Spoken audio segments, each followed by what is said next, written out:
Hello medic, welcome to our channel बिया medic.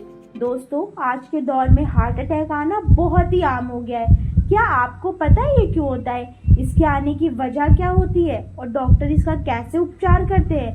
ये सारी बातें हम आज के वीडियो में समझेंगे। तो चलिए चलते हैं वीडियो की तरफ। एक्यूट कोरोनरी सिंड्रोमाइसिस एक ऐसी कंडीशन जिसमें हृदय की मांसपेशियों में ब्लड फ्लो होने में रुकावट आती है, जो आगे जाकर मायोकार्डियल इन्फेक्शन या एमआई का कारण बनती है। एमआई एक बेहद खतरनाक कंडीशन है जो हृदय की मांसपेशियों में ब्लड फ्लो होने की कमी की वजह से होता है, जिसे आमतौर पर हार्ट अटैक भी कहते हैं। यह एक इमरजेंसी और इसमें जान जाने का खतरा होता है। हमारा हृदय एक मस्कुलर ऑर्गन है जो शरीर के बाकी हिस्सों में ऑक्सीजन और न्यूट्रिएंट से भरपूर ब्लड को पंप करता है।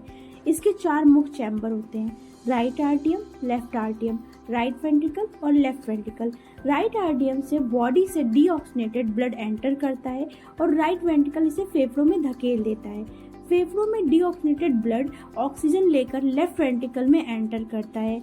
लेफ्ट वेंट्रिकल हृदय में मेन पंपिंग चैम्बर है और यह कॉन्ट्रैक्ट होकर अरोटा के जरिए शरीर के बाकी हिस्सों में ऑक्सीजन से भरपूर ब्लड को पंप करता है। और आपके शरीर के बाकी हिस्सों की तरह हृदय को भी ठीक से काम करने के लिए ऑक्सीजन युक्त ब्लड की ज़रूरत होती है और इसे ऑक्सीजन पहुंचाने का काम करती है कोरोनरी आर्टरीज। कई सारी छोटी छोटी कोरोनरी आर्टरीज एरोटा से जुड़ी होती हैं और हृदय की मांसपेशियों को आवश्यकता युक्त ऑक्सीजन और न्यूट्रिएंट सप्लाई करती हैं। एक्यूट कोरोनरी आर्टरी में ब्लॉकेज हो जाता है, जिसकी वजह से हृदय की मांसपेशियों में सप्लाई होने वाले ब्लड में रुकावट आ जाती है। ऐसा अक्सर एथेरोस्क्लेरोसिस प्लाक यानी कोरोनरी आर्टरी में कोलेस्ट्रॉल या अन्य किसी चीज़ के जमा हो जाने से, या कोरोनरी आर्टरी में ऐंठन आ जाने से, या फिर कोरोनरी आर्टरी के डाइसेक्शन यानी कि फट जाने की वजह से होता है। एथेरोस्क्लेरोसिस की फटी प्लाक के लगातार बढ़ने से कोरोनरी आर्टरी में गैप कम हो जाता है और अगर ये ब्लॉक टूट जाता है तो ब्लड एक जगह इकट्ठा होना शुरू हो जाता है, जिसे ब्लड क्लॉट कहते हैं,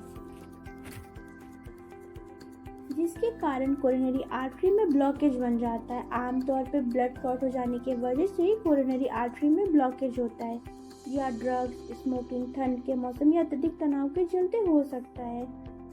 इसके अलावा दूसरा कारण हो सकता है कोरोनरी आर्टरी डायसेक्शन।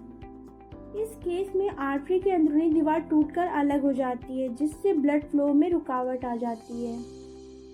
हृदय के किसी भी हिस्से में इस तरह की रुकावट आ जाने से वहां पर ऑक्सीजन और न्यूट्रिशन नहीं पहुंच पाते हैं, जिस वजह से हृदय की मांसपेशियां मर जाती हैं। इस कंडीशन को मायोकार्डियल इन्फेक्शन कहते हैं। ब्लॉक कोरोनरी आर्टरी के कारण सीने में अचानक दर्द होना, बेचैनी होना, जकड़न महसूस होना या जलन होना को एंजाइना कहते हैं। एंजाइना पीठ के ऊपर वाले हिस्से, कंधों, बाहु, गर्दन या निचले जबड़ों तक पहुंच सकती है। इसके अलावा इस कंडीशन में सांस फूलना, चक्कर आना, पसीना आना और जी मचलना जैसे लक्षण भी देखे जा सकते हैं।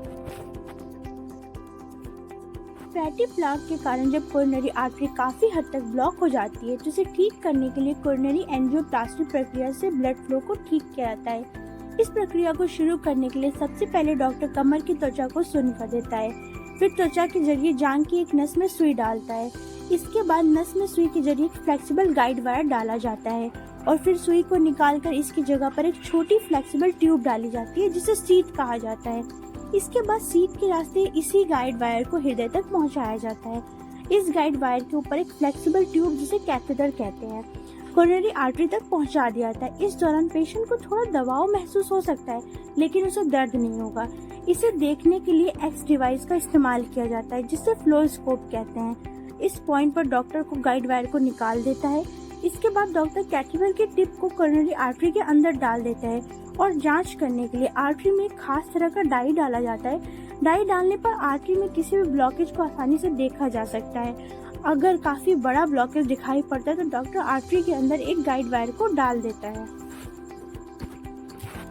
और वायर के ऊपर कैथेटर को ब्लॉकेज वाली जगह पे ले जाया जाता है। कैथेटर की टिप पर एक बैलून लगा होता है, जिसे ब्लॉकेज वाली जगह पे 20 से 30 सेकंड के लिए फुला दिया जाता है, जिससे फैटी प्लाक को अंदर दबाया जा सकता है। आर्टरीज फैल जाती हैं। जब बैलून फूला हुआ होता है तब आर्टरी पूरी तरीके से ब्लॉक हो जाती हैं और पेशेंट के सीने में दर्द महसूस हो सकता है। इसके बाद बैलून को डिफ्लेट करके बाहर निकाल लिया जाता है और साथ ही साथ दर्द भी चला जाता है। आर्टरी के फैलाए जाने पर ब्लड फ्लो में सुधार आ जाता है।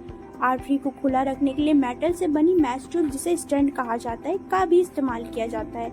डॉक्टर पेशेंट के लिए स्टेंट का सही साइज चुनता है, जिससे एक बैलून के ऊपर कंप्रेस करके रखा जाता है। स्टेंट को उसी जगह गाइड वायर के जरिए आर्टरी तक ले जाया जाता है। बैलून को फुलाए जाने पर स्टेंट भी अपनी जगह खुल जाता है और अपनी जगह पर लॉक हो जाता है। बैलून को बाहर निकालने के बाद स्टेंट कोरोनरी आर्टरी को खुला रखने में मदद करता है और फाइनली गाइड वायर को भी बाहर निकाल दिया जाता है।